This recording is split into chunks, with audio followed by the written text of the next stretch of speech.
the center of the Gautam Adani United States indictment is a tender floated by the Solar Energy Corporation of India. The US District Court case alleges Adani Group offered rupees 2,000 crores in bribes to the Indian government officials. Besides targeting the Adani Group, this indictment has also questioned India's solar energy sector and also targets those looking to invest in it. It is known to all that India's solar sector has been performing extremely well, with capacity increase to 89.1 gigawatts, the biggest solar parks existing in India, and India leading the International Solar Alliance as well.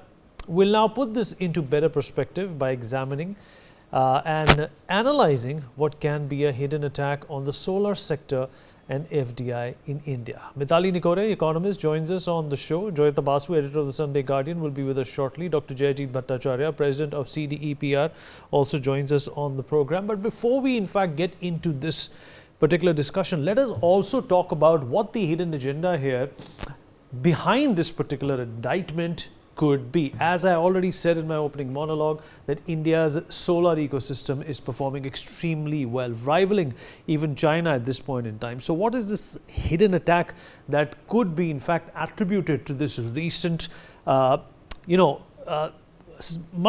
campaign, if I can call it that, against the Adanis? Of course, India's own states need to be bribed to buy solar power, is what the message is perhaps that is being put out here. The hidden attack beyond that could also be that India's largest solar power projects unviable with prices that are too high. That's another theory or thought that is being put out.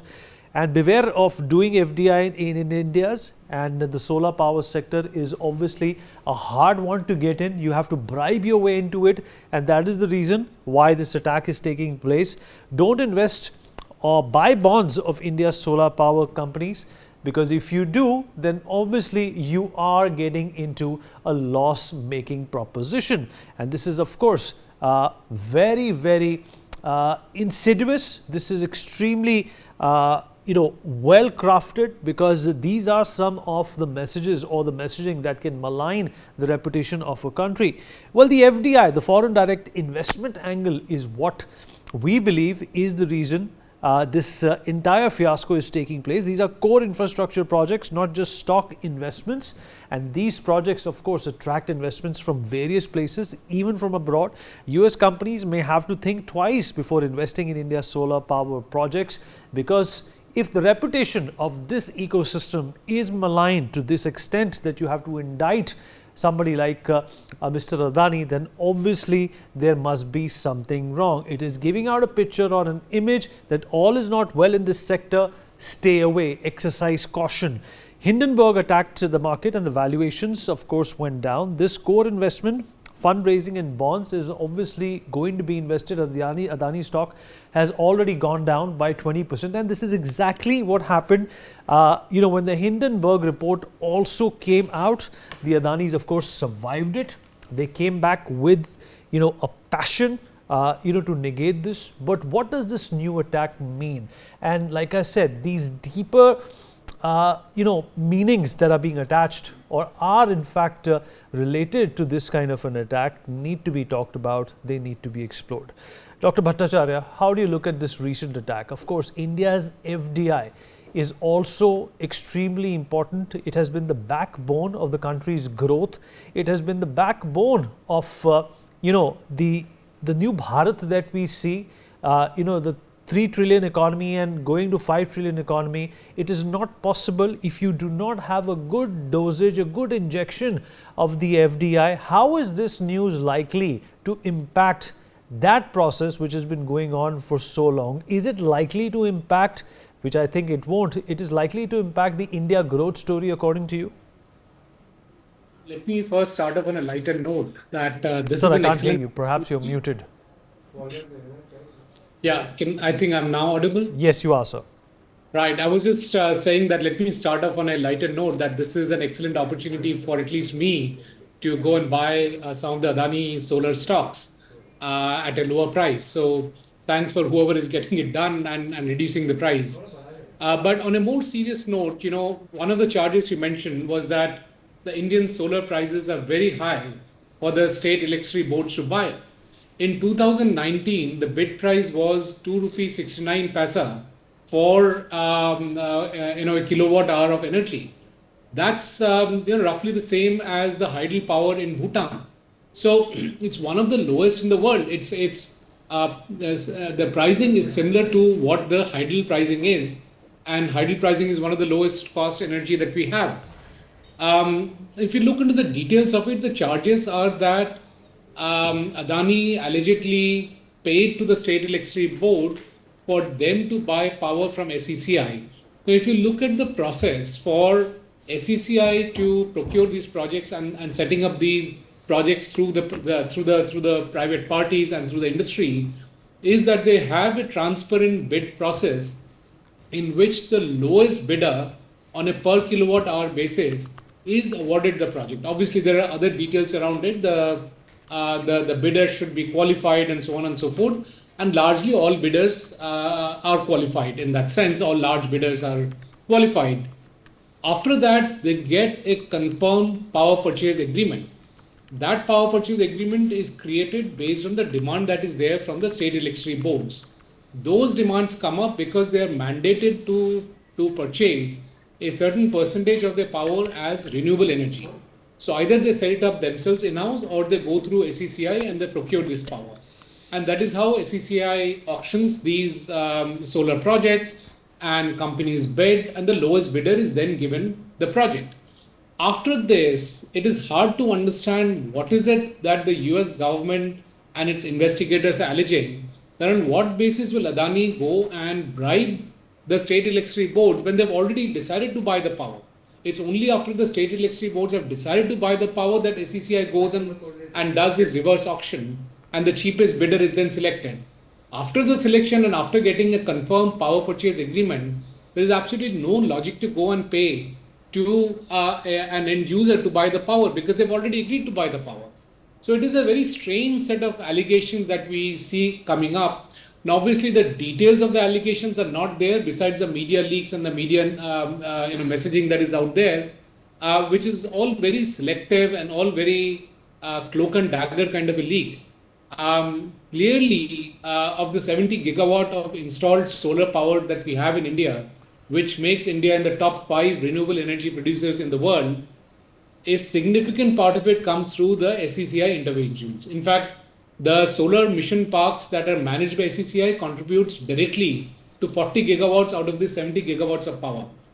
So most of the solar power in India is being either procured or managed by the SECI park. So if the state electricity boards have to get renewable energy and therefore reduce the carbon footprint of humanity globally, and India is 16% of humanity globally, if we don't do that, then where will they get their renewable energy from? They have to reduce their CO2 footprint and they have to get their power from SECI, and SECI does the auction in a transparent manner. So what is breaking down this entire process is not clear from whatever media leak is there in the investigations of the US agencies. I think we need to wait and see what they're really talking about and how they're interpreting the various words and definitions that they have put in through the media leak that they have done. Joyita, how do you look at this issue that has cropped up? Is this, a latent way of attacking India's economy? Let's not forget that, the involvement of the deep state cannot be ruled out. There were murmurs of, the Prime Minister of India being involved in authorizing the murder of a terrorist. Now, these are the kinds of matters that are taking center stage in North America at this point in time. How do you look at this? Well, if you ask me, it's all about politics right now, what is going on, and this is in keeping with whatever we have been seeing with the our Biden administration, or rather let me put it this way, I mean, given that our relationship with the US, especially when it comes to military partnership and all, it has not been that bad, or even for that matter trade. Our relationship with, in particular, I would say the Commerce Department and the Defense Department have been pretty good, as well as with the NSC, that is the National Security Council, that is, that directly reports to the President. It has been good. Our relationship with two particular departments have been very bad, State Department and the Justice Department, because you see, when you are looking at the State Department in particular, it functions in, I mean these departments, most of them function in silos, and when you are looking at the State Department in particular, it has been trying to override everybody in trying to implement its own policy. Now, there is a buzz, and it is getting increasingly clear that there are certain malign elements in the State Department, many of them radical Islamists, owing or influenced by radical Islamists from Pakistan. There is a lot of Chinese influence also in the State Department. A lot of these people are there. There are a lot of these woke types that have come from the so called big universities, who are these dens of these leftist thoughts and all, leftist radical people. Whole lot of these people are there who are very anti-India, and you see there is a history of being anti-India, and now these people are so much in prominence. Now, they are the ones who have been trying to finish India-US relations for a long time. So, at the risk of sounding like a conspiracy theorist, it is said that there is a lot of involvement of George Soros also in this. So, when you are looking at it, all these things are coming together, and things that they are trying, till the last minute, I would say, when Joe Biden is about to go out of, he is a lame duck president, but what we are witnessing is that maybe taking advantage of the fact that he is a lame duck president, there are some people, as I said, in State Department, in defense, and also in justice, and perhaps also in defense, a lot of things they are trying to queer the pitch, number one, for certain partners and allies, as well as maybe rivals, if we can describe. Is the timing Russia suspect here? Yeah, that is what I am trying to tell you. When we are looking at maybe Russia, this permission that came to launch ballistic, hit Russia with those long range 300-kilometer missiles. Okay. Correct. So, all that, which now escalated the war, because now Russia is now they are evaluating their nuclear policy. Yes, and not just that, they have just attacked Ukraine today, at least sent out one ICBM today. Okay. So, the whole point is that there are certain people who are deciding policy, who are trying to mess up everything before Trump comes into power. They know they have exactly 2 months in hand, which is January 20th, the Trump administration is coming into power. So, everything is related, whatever decision is being taken by the Biden administration. If you go, if you go not just, as I said, India, other things also, there is a tremendously malign code to almost every decision, and everything is intended to basically throw a spanner in the works. Ultimately, they want to queer the pitch for Donald Trump, they want to destroy their relationship, which they have been trying for a very long time. Okay, so, this is all part of that. What did you make of the accusations by the Canadians? Does that have to do something with the kind of attack that India is supposed to endure, by the deep state at least? I am not going to name a country. No, the thing is, you see, first of all, what exactly is the deep state? Okay, this is something, I have been told by certain Americans, no, it's a conspiracy theory, there is no deep state as such. But here I have talked to Indian diplomats, they talk about the deep state, and even Trump has himself talked about the deep state. So, when we are looking at a situation like that, of course, there are the agencies are involved, because you see, when you are looking at the US system, the Justice Department in particular, the judges appointed in particular, they are all political appointments. So as a result of which, what happens is that in fact, if you look at what Trump has been tweeting, that we Republicans are not going to allow the Democrats to fill up the judicial ranks with their left-leaning extremist judges, because then they are going to make our lives miserable. So, all these judges who are coming after India and Indians, even in that case I would say, what is that man who was that Gupta, remember, who apparently was the go-between in the Pannoon case, the man who was caught by the Americans. Correct. Okay. Now, even in that case, all the judges, they are all political appointments, they are all democratically inclined, the Democratic Party are inclined. All these things, all these indictments, all these charges, everything is political. So, that is all I will want to say. And yeah, the Prime Minister's name, what is that thing? This is just a throwaway line, the Prime Minister must have known. Excuse me, is this how you are alleging the prime minister, that the prime minister of the biggest democracy in the world knew and perhaps gave permission to the murder of a basically a Khalistani And he's terrorist. actually presiding over a meeting over the neutralization Yes. of a single person. That's absurd. I mean, and who was Nijjar? Seriously, he was a drug lord somewhere in, and the Prime Minister of India is deciding. I mean, how very desperate you have to be that you say something like this, and how irresponsible. So, if you are looking at the whole thing for the next 2 months, we do not know what is coming. That is something I think all of us should be prepared for. I mean, nobody actually thought that they will do all these things, but they have started doing it. You see, that is important. All right, Mithali, how do you look at this situation? Let me also in fact remind you that India's FDI year on year has a growth, or has had a growth of around 25 to 27%, including the last year. Do you think that's being targeted as a result of these, uncorroborated accusations? Yeah. So, Vineet, you're absolutely right. First of all, thank you for bringing me in the discussion.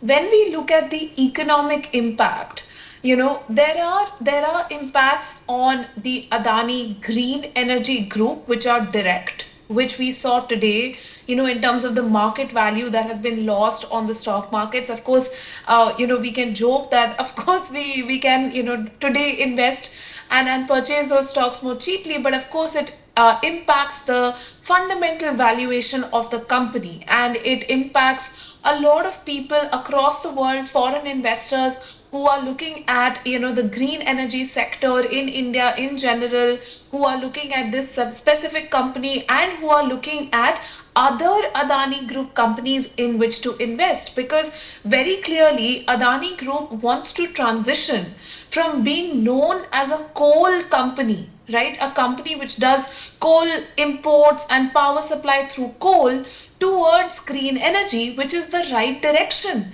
Because at the end of the day, if you think about this, all of this is happening 1 week after COP29. And in COP29, and I want to bring back the discussion also to the climate politics, because in COP29, India was very clear that developed countries are not taking the kind of financial responsibility that they should be taking for the transition to a cleaner planet and the transition to a greener planet. And in this situation then, is followed by a G20 meeting where, Biden and Prime Minister Modi are meeting. And then literally 1 day after that, we have this, we have this crisis. So clearly these events are related, because the markets around green investments are, shaping at this point in time. And India is poised to corner a large amount of FDI, not only overall, but in the green energy sector. Secondly, when we look at the reputational risks, right, in economics, we have a term called animal spirits of investors. Investors come in and they sometimes decide, what, I want to invest in this company or this stock or this area out of my instinct. And at this time, the Prime Minister and the entire administration is in a marketing frenzy, in a sense of selling the India story, selling India's growth to the global investor community.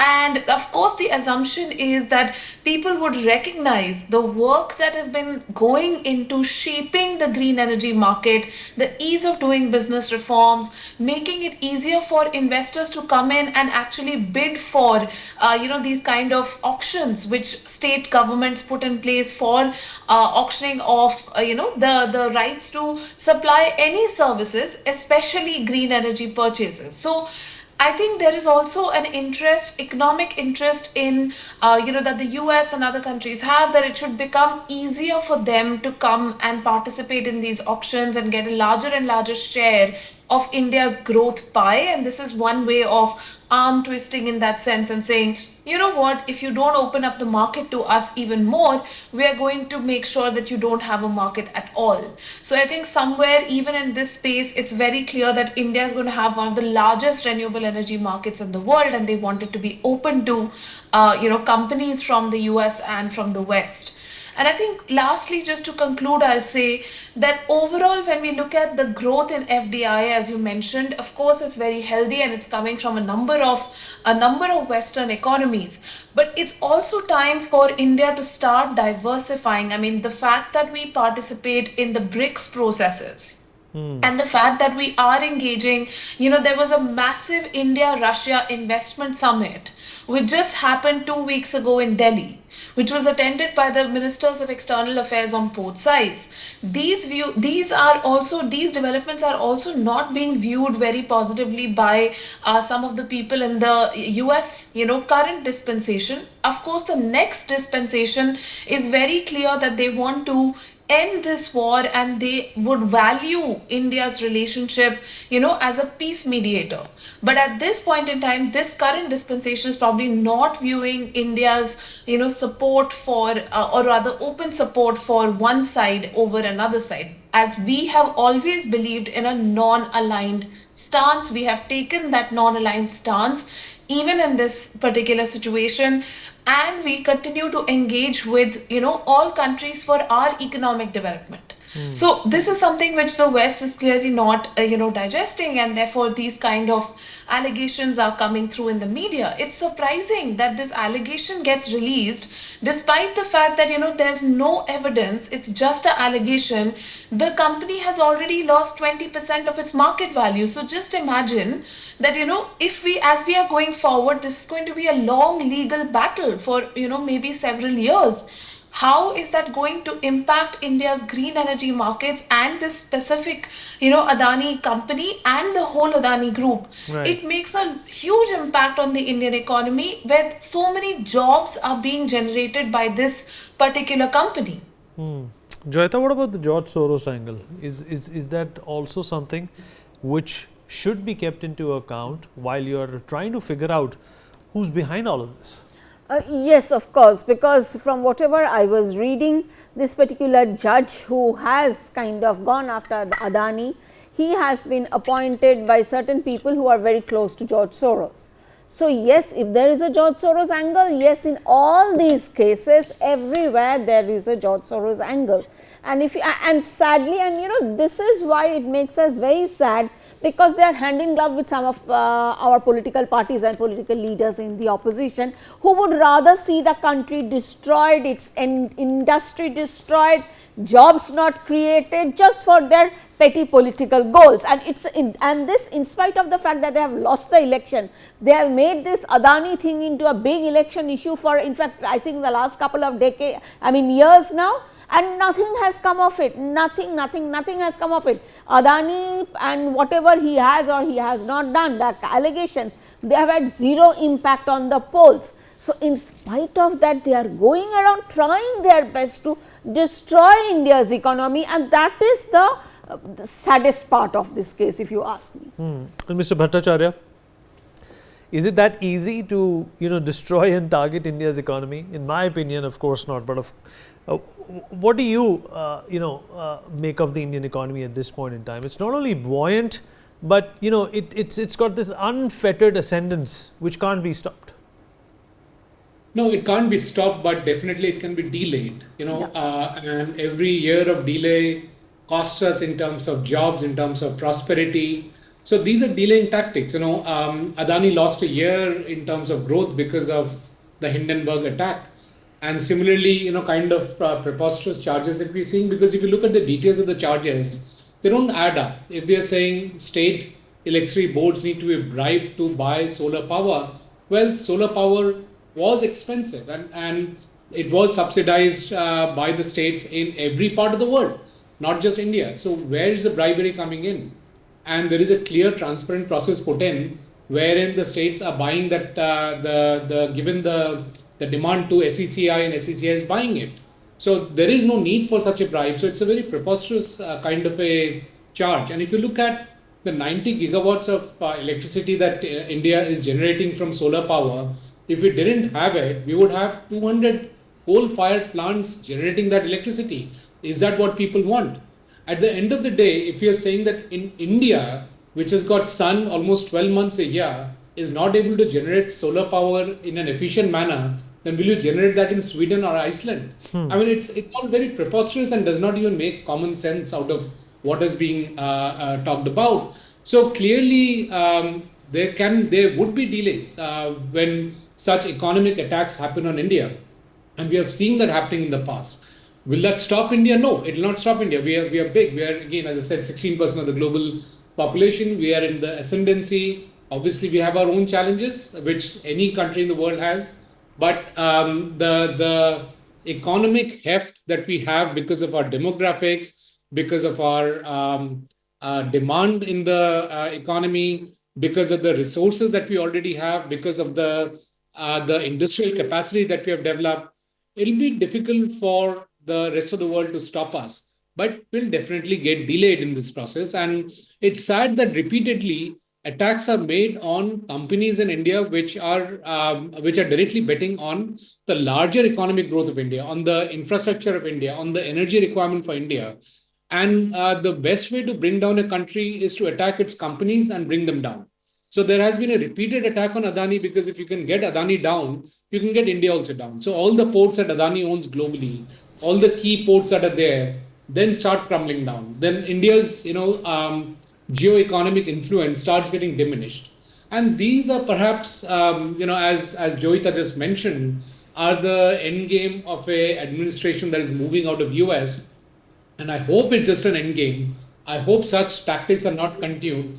I hope these are not non-state actors. All right, Mr. Bhattacharya, we'll have to stop you right there, sir. We've completely run out of time, but appreciate you being here and sharing your expert opinion on the matter. For more such videos, subscribe to the NewsX YouTube channel, hit the bell icon.